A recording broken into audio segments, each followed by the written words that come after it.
very sort of minor detail, the scented herbs and flowers and other things and your food. Now the reason behind this is that Almighty is drawing your attention towards the Waqimul Wazna bil Kiste wala tuksirul Mizan, that you observe, measure.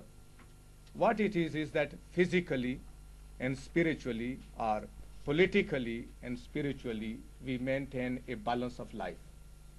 Now today we are suffering because we have failed to maintain that balance which Allah subhanahu wa ta'ala has directed towards us.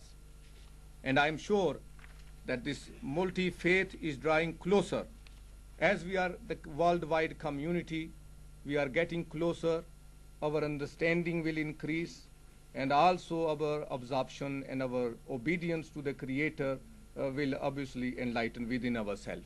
It will be easier for us. The other revelation, you see, which I want you to draw your particular attention, is this was the revelation given to the children of Israel, Bani Israel.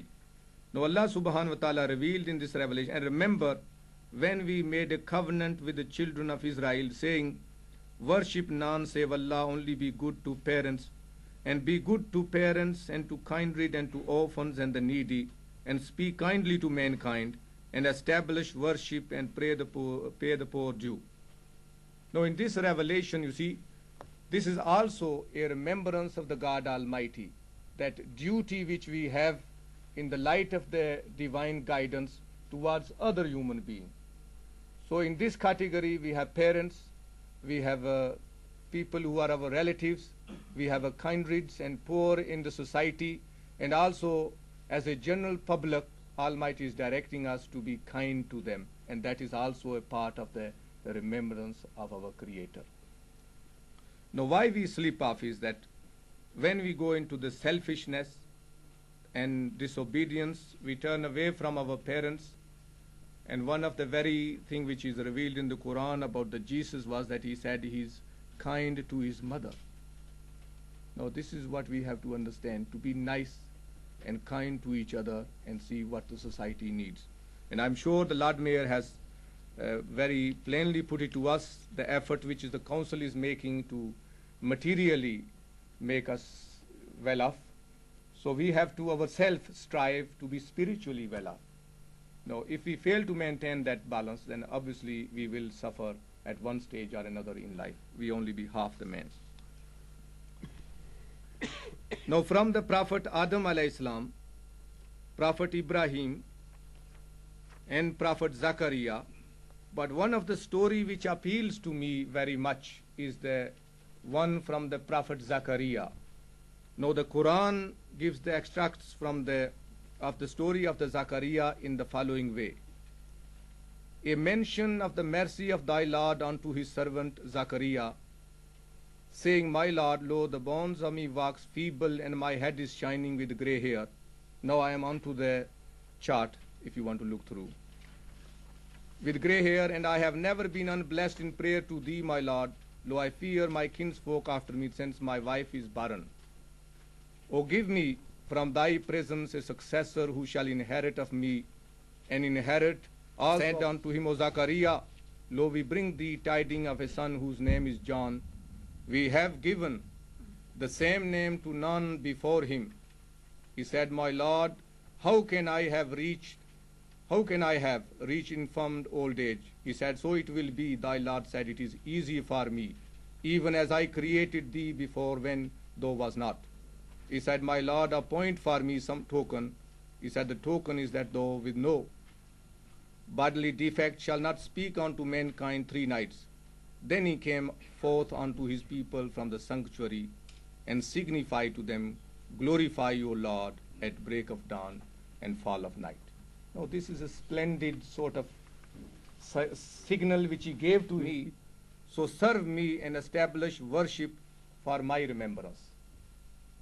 So you can see from Zakaria, Prophet Adam alayhi salam to Zakaria, and then coming on to the Prophet Moses, Almighty instructing him that you establish the worship for my remembrance, which means that all material and other selfish benefits must go out, that his devotion must be to Allah subhanahu wa ta'ala a complete devotion without any self-interest.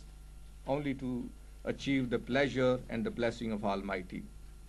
In the same way, Prophet Isa, Jesus ﷺ, gave direction to his people, Lo, Allah is my Lord and your Lord, so worship him, that is the straight path.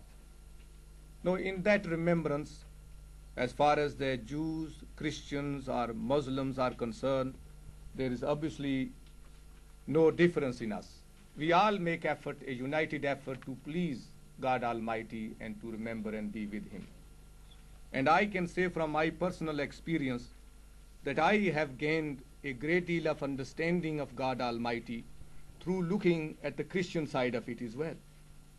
Now, being a Muslim, fair enough, man is happy, but when he sees himself in the mirror of the other people, then he is able to improve himself and make a forward strive in which he gains more blessing from Allah subhanahu wa ta'ala.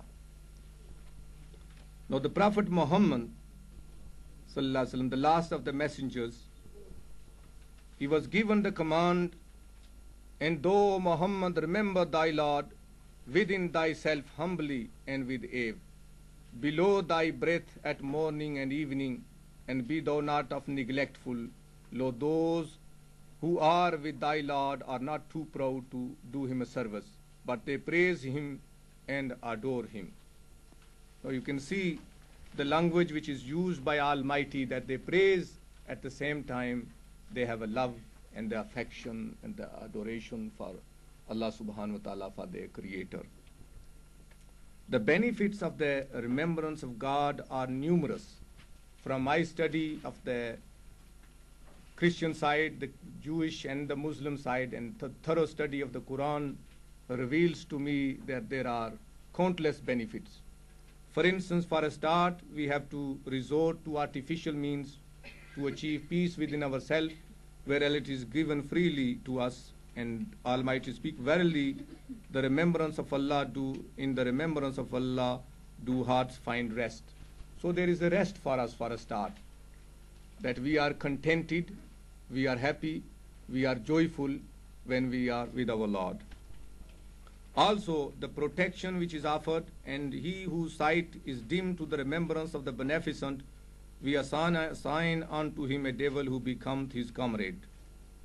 Now, the neglecting of the duty to Almighty, turning our back onto him, is not appreciated, because in the earlier surah which I remember, which I mentioned to you, from the jewels and diamonds and many other things of the visible world, the Almighty, the gift which he has in the visible sort of sense, and in invisible gift, bounties which he has restored for us, Almighty speak. And then if we, in spite of all those favors and blessing and bounties which he have created for us, we neglect Almighty, then Allah subhanahu wa ta'ala is not going to favor that. So we have to bear our duty of the rewards which we are getting, and in view of the gratitude of the rewards which we are receiving, we remember our Lord. Now, purification, our Holy Prophet said that for everything there is a mean of purification. The purification of the heart is through remembrance of Allah. Now here people suffering the heart disease, their blood clotting, myocardial infarction, and many other diseases which are there because due to the impurity of the blood, the system is not clean enough. So here, which I have put myself into practice, and many of them in the past mystical men have, we are getting a free medicine which will give us a peace and also contentment, but at the same time will purify our heart. So it is through the purity of the heart